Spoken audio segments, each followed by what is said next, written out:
करीब 58 दिनों तक मृत्यु शैया पर लेटे रहने के बाद जब सूर्य उत्तरायण हो गया, तब माघ माह की शुक्ल पक्ष की अष्टमी तिथि को भीष्म पितामह ने अपने शरीर को छोड़ा था। आओ जानते हैं भीष्म पितामह की वो कौन सी 5 गलतियां थीं जिसके चलते महाभारत का युद्ध हुआ। धृतराष्ट्र के अन्याय पर चुप रहे भीष्म। भीष्म जानते थे कि पुत्र मोह में धृतराष्ट्र पांडवों के साथ अन्याय कर रहे हैं, लेकिन राजा और राज सिंहासन के प्रतिनिष्ठा के चलते भीष्म उनके साथ बने रहे। पांडवों के साथ हुए अति अन्याय के चलते ही महाभारत युद्ध हुआ। यदि भीष्म न्यायकर्ता होते तो यह युद्ध टाला जा सकता था। धृतराष्ट्र ने अपने पुत्र मोह में सारे वंश और देश का सर्वनाश करा दिया। भीष्म चाहते तो वे धृतराष्ट्र की अंधी पुत्र भक्ति पर लगाम लगा सकते थे, लेकिन उन्होंने ऐसा कुछ नहीं किया और दुर्योधन को गलती पर गलती करने की अप्रत्यक्ष रूप से छूट दे दी। चौसर की इजाज़त भीष्म ने दी। राजभवन में कौरवों और पांडवों के बीच द्यूत क्रीड़ा यानी चौसर खेलने को अनुमति देना भी भीष्म की सबसे बड़ी भूल थी।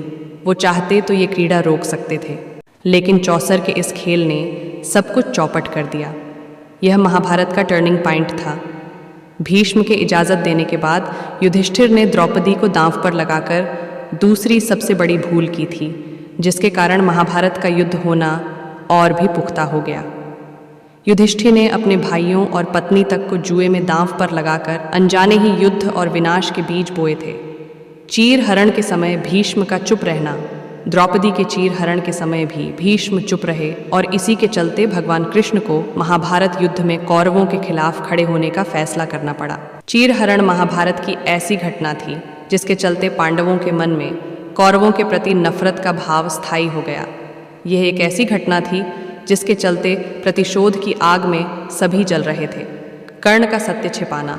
भीष्म जानते थे कि कर्ण पांडवों का ही भाई है, लेकिन उन्होंने ये बात कौरव पक्ष से छिपा कर रखी। कर्ण का सत्य छिपाना भी महाभारत युद्ध का एक बड़ा कारण बना। ये बात भीष्म ने ही नहीं, श्री कृष्ण ने भी छिपा कर रखी। खुद कर्ण भी जब युद्ध तय हो गया तब जान पाया। कर्ण अपनी जातिगत हीन भावना के कारण वह अर्जुन और पांडवों से द्वेष करता रहा और दुर्योधन को हमेशा यह विश्वास दिलाता रहा कि युद्ध को तो मैं अकेला ही जीत लूंगा। श्री कृष्ण के शांति प्रस्ताव पर चुप रहना। भीष्म पितामह ही थे, राज सिंहासन के रखवाले और राज्य कार्य के मामले में निर्णय लेने वाले। धृतराष्ट्र को उनकी हर बातों को मानना ही होता था। जब राज्य का विभाजन हो रहा था तो भीष्म इस विभाजन को रोक सकते थे, लेकिन उन्होंने ऐसा नहीं किया और इसी विभाजन के चलते महाभारत के युद्ध के कारक पैदा हुए। भीष्म जानते थे कि दुर्योधन और शकुनी बुरी नीयत से कार्य करने वाले लोग हैं। राज्य और पांडवों के खिलाफ हर बार षड्यंत्र रचने में ही उनका सारा दिन निकल जाता था।